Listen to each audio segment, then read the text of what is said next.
안녕하세요, 미스터불입니다. 오늘의 이슈 말씀드리겠습니다.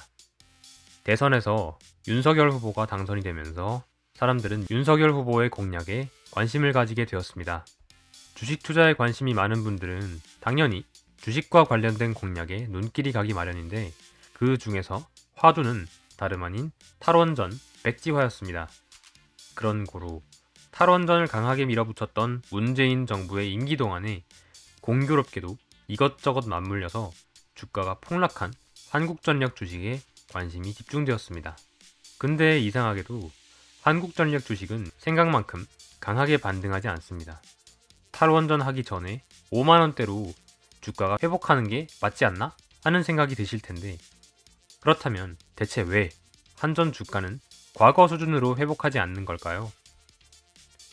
이것을 이해하기 위해서는 우선 과거 2016년에는 어떻게 주당 5만원의 가치를 인정받았는지를 먼저 확인해 봐야겠죠. 정확히는 2016년까지 한전의 주가가 정신없이 증가하게 된 배경을 알기 위해서 14년, 15년도부터 봐야겠죠. 우선 첫 번째, 우라늄 가격의 하락세입니다. 2011년 3월은 인류 재앙의 날이었죠. 일본 후쿠시마에 몰려온 거대 파도인 쓰나미가 해안 근처에 건설된 원전을 강타했습니다. 그러면서 보관되어 있던 원자력 발전소 폐기물이 섞인 오염수가 방류되어 태평양 바다를 더럽히는 사건이 발생했죠. 자연스레 각국의 원전 가동을 반대하는 환경단체의 목소리가 강화되면서 전체 발전원 대비 원자력 발전소의 전력 발전량 비중은 감소했습니다.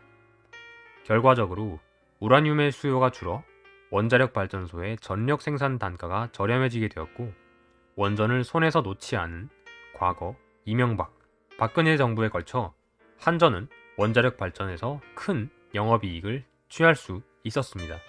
그리고 우라늄 가격이 최소가 되는 지점이 바로 2016년이므로 바로 이때 원전 사업의 수익성이 극대화될 수 있었습니다.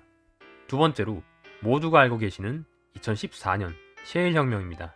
이 부분에 대해서는 긴 설명 필요가 없죠. 미국이 100년 동안 쓸 수 있는 만큼의 원유가 셰일 암석 사이사이에 매장되어 있다고 하죠.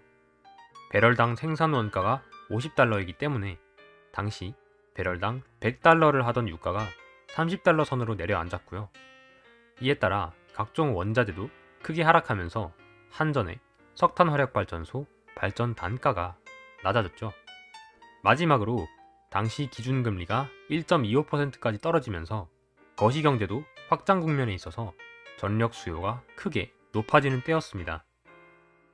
이 세 가지 요소는 사실상 한국전력이 슈퍼사이클을 맞이했었다고 봐도 무방할 정도로 절묘하게 동시에 발생했습니다. 실제로 당시 부문별 영업이익은 이러한 역사를 자세하게 보여주는데요. 제가 직접 표를 만들어 봤습니다. 2014년부터 16년까지는 갈색으로 표시된 원전 부문의 영업이익이 급증하고, 연두색으로 표시된 화력발전 수익성이 크게 좋아지고, 경기 호황으로 전력 수요가 좋아지면서 사실상 한전은 유례없는 호황을 맞이했습니다.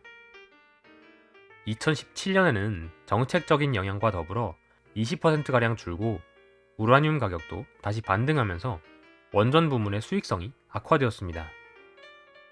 또한 당시의 전기 판매와 화력발전 부문 매출은 그대로인데 수익성은 크게 악화되었습니다. 그 이유는 중국의 석탄 감산 정책, 그리고 글로벌 석탄 수출 1위, 2위 국가인 인도네시아, 호주의 기후 사정으로 인한 공급 차질에 더해 경기 호전으로 인한 석탄 수요 급증 때문에 석탄 가격이 크게 증가했기 때문이죠. 2018년과 2019년은 유가가 감소하긴 했으나 경기 침체로 인한 유가 하락이라 전력 수요가 같이 감소해서 한전의 매출과 영업이익이 동시에 감소하는 시기였습니다. 한전 최악의 시기라고 볼 수 있었죠. 2020년에는 코로나로 인해 유가가 바닥을 찍으면서 수익성이 개선되고 정부 주도하에 경기 확장 정책이 가파르게 진행되면서 동시에 진행된 전기요금 지원금 정책 덕에 전기 수요가 더 가파르게 증가할 수 있었죠. 그러나 2021년에는 초저금리 시대의 지속과 물류 대란으로 인한 운임지수 급등으로 글로벌 인플레이션이 가시화되는 시기였습니다. 이에 더해 석탄 가격이 크게 증가하면서 화력발전 수익성이 급락하게 됩니다. 물류 대란만 없었어도 적당한 원자재 가격 상승과 완만한 전기 수요 증가로 주가가 반등했어야 맞는 시기였습니다. 그러나 이어진 2022년의 상황은 한전에게 너무나도 가혹했습니다. 원자재 수출이라면 세계에서 손꼽히는 자원부국 러시아가 전쟁을 개시하면서 원자재 교류에 큰 차질이 생겨 석탄, 우라늄 가격이 폭등했습니다. 근데 이에 맞춰서 전기요금이 인상되어야 하는데 전기요금 인상폭은 발전 단가 인상폭에 비해 터무니없이 작았습니다.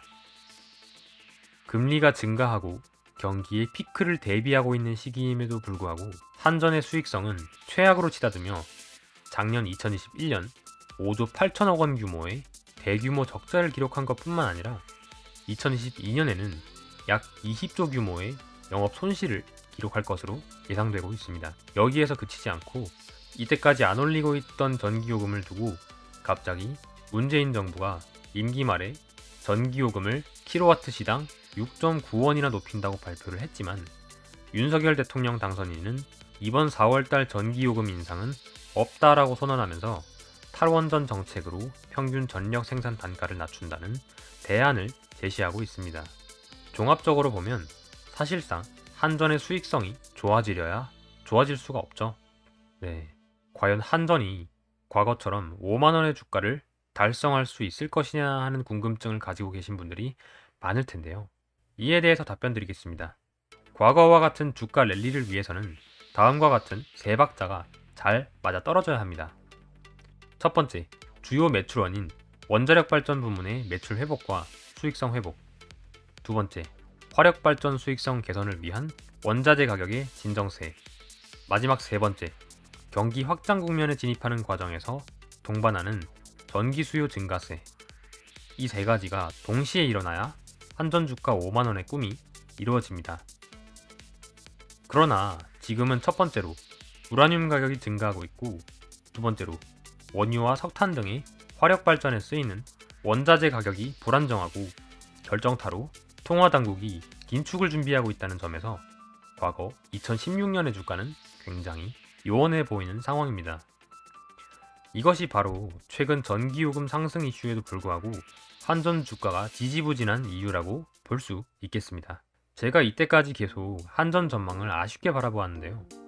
한전 전망이 아쉬운 상황이라고 해도 한전 주주님들께서는 너무 슬픈 감정 가지지 않으셔도 좋을 것 같습니다. 한전 주식을 막연히 기대감만 가지고 보유하고 계셨던 주주분들께서 제 영상을 보셨다면 아마 꽤 실망하셨을 텐데, 증시에는 한전만큼, 아니 한전보다 매력적인 주식이 굉장히 많기 때문에 조금만 더 주식 공부에 힘내주시면 좋을 것 같습니다. 혹시 이 영상이 잘 이해가 안 가신다면 주식 투자 교육 웹드라마 나의 우저씨를 시청해주시기 바랍니다. 그럼 이것으로 영상 마치겠습니다. 시청해주셔서 감사합니다.